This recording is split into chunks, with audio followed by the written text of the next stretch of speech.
ದಾಖಲೆ ಇಲ್ಲದೆ 4,97,600 ರೂಪಾಯಿ ಹಣವನ್ನು ಸಾಗಣೆ ಮಾಡಲಾಗ್ತಾ ಇರುತ್ತೆ. ಚುನಾವಣಾ ಅಧಿಕಾರಿಗಳು ಸದ್ಯ ಆ ಹಣವನ್ನು ವಶಕ್ಕೆ ಪಡೆದುಕೊಂಡಿದ್ದಾರೆ.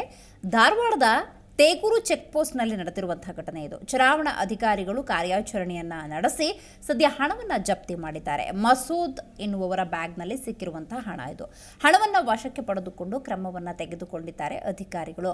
ಸಾರಿಗೆ ಸಂಸ್ಥೆಯ ಮೂಲಕ ಹಣವನ್ನು ಇವರು ಸಾಗಿಸ್ತಾ ಇರ್ತಾರೆ. ನಿಪ್ಪಾಣಿಯಿಂದ ಭದ್ರಾವತಿಗೆ ತೆರಳುತ್ತಾ ಇದ್ದ ಬಸ್ನಲ್ಲಿ ಹಣ ಪತ್ತೆಯಾಗಿದೆ. ಹಣ ಸಾಗಿಸ್ತಾ ಇರ್ತಾರೆ ಚಿಕ್ಕಮಗಳೂರಿನ ಮಸೂದ್ ಅನ್ನುವಂಥ ವ್ಯಕ್ತಿ. ತೇಗೂರು ಚೆಕ್ ಪೋಸ್ಟ್ ಬಳಿ ಬಸ್ನ ತಪಾಸಣೆಯ ವೇಳೆ ಈ ಹಣ ಪತ್ತೆಯಾಗಿದೆ. ಅಂದಾಜು 4,97,600 ರೂಪಾಯಿ ಮಸೂದ್ ಬ್ಯಾಗ್ನಲ್ಲಿ ಲಭ್ಯವಾಗಿದೆ. ಬೆಳಗಾವಿ ಮತ್ತು ನಿಪ್ಪಾಣಿಗೆ ಟಿಂಬರ್ ಪೂರೈಕೆ ಮಾಡಿದ ಹಣ ಅಂಥೇಳಿ ಮಸೂದ್ ಹೇಳಿದ್ದಾರೆ. ಆದರೆ ಯಾವುದೇ ದಾಖಲಾತಿಯನ್ನು ಪೂರೈಸದ ಹಿನ್ನೆಲೆಯಲ್ಲಿ ಸದ್ಯ ಹಣವನ್ನು ಚುನಾವಣಾ ಅಧಿಕಾರಿಗಳು ವಶಕ್ಕೆ ಪಡೆದುಕೊಂಡಿದ್ದಾರೆ.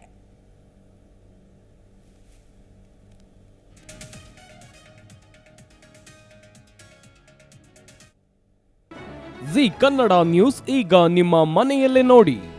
ಎಲ್ಲ ಕೇಬಲ್ಗಳಲ್ಲಿ ಈಗ ಲಭ್ಯ.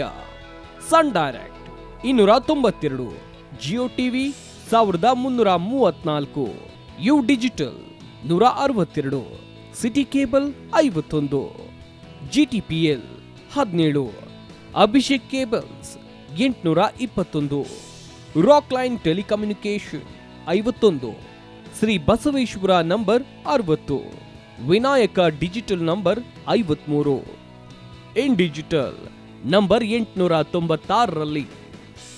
ನಿಮ್ಮಿಷ್ಟದ ಜಿ ಕನ್ನಡ ನ್ಯೂಸ್ ನೋಡಿ ಆನಂದಿಸಿ.